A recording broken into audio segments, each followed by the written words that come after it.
Hi guys, it's Aoife from Friday We See Died Laughing, and I am here with another book match video. So about 6 months ago I did my first book match video, and basically it is a video where I've chosen a few of my favourite booktubers and I'm personally recommending them a book that I think they will enjoy based on what I've seen them enjoy in the past in their videos.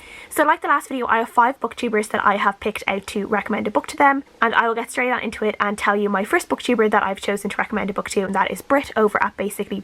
So Brit is definitely one of my favourite booktubers. She just does amazing content. Her vlogs are absolutely brilliant. She's just such a creative person. She's just a lovely bubbly personality as well. I love watching all of her content. So the book that I'm recommending to Brit is actually quite a well-known booktube book, but I do believe that she hasn't read it, and that is The Hearts of Invisible Furies by John Boyne. I do think Brit has, looking at her Goodreads shelf, she has read another John Boyne book before, which was The Boy in the Striped Pyjamas, which is another very well-known book, but The Hearts of Invisible Furies is a much different book. And we are following a man called Cyril Avery basically for the entirety of his life. We basically start following his life before he is even born, and we follow him adopted by a family in Dublin, and we watch him struggle with his identity and his sexuality as he grows up in Dublin, and in a time where sexuality was condemned in Ireland and gay people weren't free to be themselves.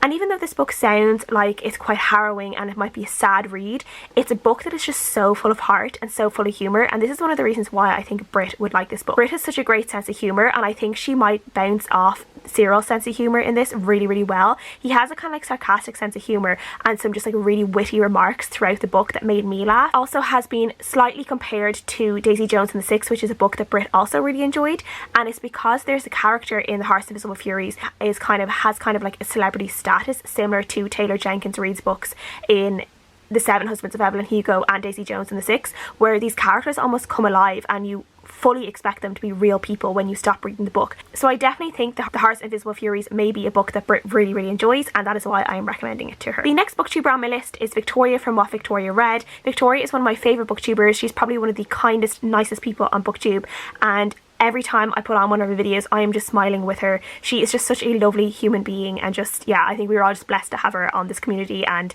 in this world, and yeah, she's just wonderful. Victoria really enjoys a really good thriller now and again. And I think for Victoria, she really likes thrillers that are a little bit dark and really kind of push the boat out a little bit. So for Victoria, I'm going to be recommending The Fourth Monkey by J.D. Barker, which is a thriller I read a couple of years ago, and it is basically about this serial killer in Chicago. When he kind of drops off, I guess, the bodies of his victims, there always seems to be this kind of weird message connected to the bodies, and the bodies are always, it seems like the people are killed in these like really weird, quite gruesome ways sometimes. This book, we start following this detective as another body is found, and he starts kind of really trying to figure out who this killer is, and he kind of starts taking steps closer and closer to the killer. And in this book as well, we are following a kind of a past storyline in a way that is connected to the killer as well, and we are kind of linking up these two stories, and they kind of come closer and closer together. This book had a lot of twists and turns and some really like gory moments and gruesome moments that I kind of love in thrillers, and I do think Victoria loves it as well. She has read books in the past that don't shy away from kind of the more gruesome sides, books that have kind of played around with kind of really gory moments. And I think she is like me, where she likes to kind of almost challenge herself to see if she's able to read just in those type of books and see how she feels about it. And so I think she might like this book as well. It's not like too bad, it's not over the top or anything, but it's definitely, I think parts of it are definitely a little bit more gruesome than you might find in other thrillers, particularly domestic thrillers. But I do think Victoria could really love this book. The next booktuber I am going to match a book with is read by Jess, and I love Jess's content. I love the different challenges she sets herself when reading different books, and sometimes she just breaks my heart by reading a book that I love and she doesn't like. So from watching Jess's channel and seeing her talk about the different books that she's loved and not loved in the past, I know that Jess really appreciates a really good YA contemporary book. So for Jess, I'm going to recommend In the Hope of Memories by Olivia Rivers. This is a book I read a few years ago. I think I originally got it from NetGalley, and it's a book that just really burrowed itself into my heart, and I just love it, and now and again I still think about it. This book is about a girl called Hope Jackson, and Hope has, I think she has some sort of rare heart condition at the start of this book, and we know that Hope has actually passed away from her illness, but she has left behind people who she has made an impact on in their lives, and people who loved her in different ways, and all these people are separate from each other, but through this kind of treasure hunt that Hope had put together before she died, she ends up bringing these 4 teenagers together, basically end up on this hunt together to basically fulfill Hope's last wish. I just loved how this book was written.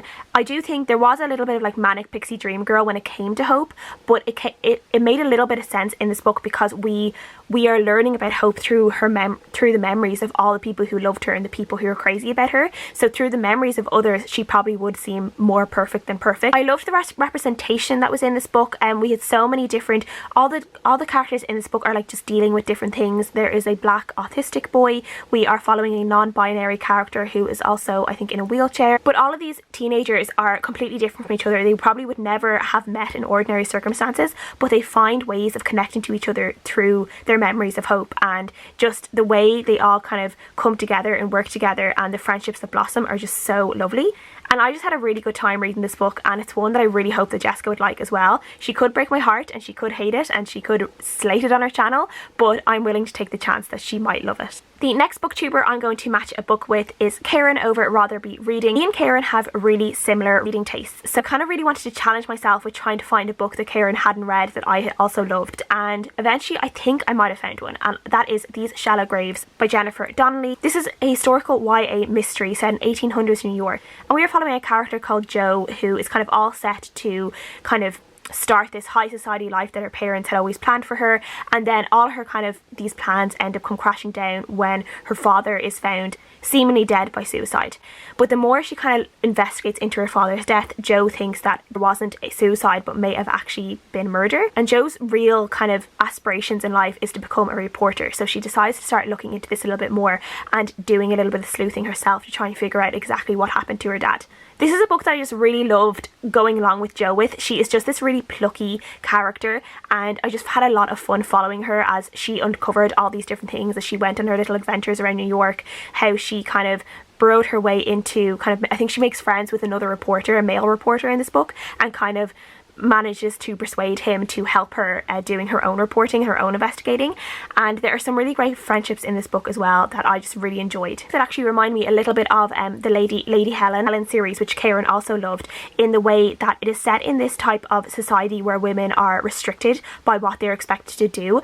And similar to the Lady Helen series, where Lady Helen has to figure out ways to be able to do what she needs to do, Jo does the same in this, where in realistic ways she ends up being able to carry on with her reporting and not doing something completely out of the ordinary that would be just crazy for this time period. So I really enjoyed this book, and I really hope Karin does too if she picks it up. And the last person I want to recommend a book to is one of my favourite booktubers, that is Mary Among Stories. So from watching Mary over the past year or so, I know that Mary really enjoys books set in Ireland. She really loves Ireland, I think, as a country. She has visited here before and really enjoyed it. Loved other books in the past that are written by Irish people or are centred around kind of Irish folklore or mythology. Mary, I wanted to recommend Academy Street by Mary Costello. This is a book I think I read last year during the Irish Readathon, and I really enjoyed it, and it is actually more of like a novella more so than a book. It's quite a short book, and it's one that wouldn't take you very long to read, and it's a very quiet book, and it is just so beautiful in the way it's told. It is beautiful in how normal it is. A woman called Tess, she is born in Ireland around the 1940s, and we're following her childhood in Ireland and the decisions she eventually makes to emigrate to New York. And then we follow her life in New York, and we follow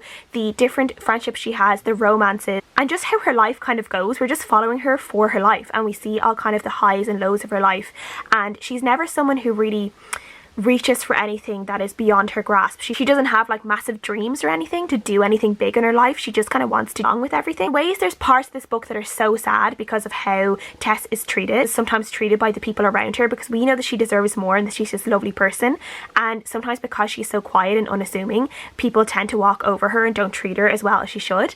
But there's something about this book, and just it's the quietness of it, that I just really enjoyed, and I think Mary might really enjoy it as well. I read this in audiobook, and I really enjoyed the audiobook version of it. If Mary was going to read this, I would also recommend the audiobook. So those are all the booktubers I've decided to match books with today. If anyone has read any of these books as well, please let me know down below what you thought of them, and I hope you guys enjoyed the video, and I'll see you guys again next time. Bye!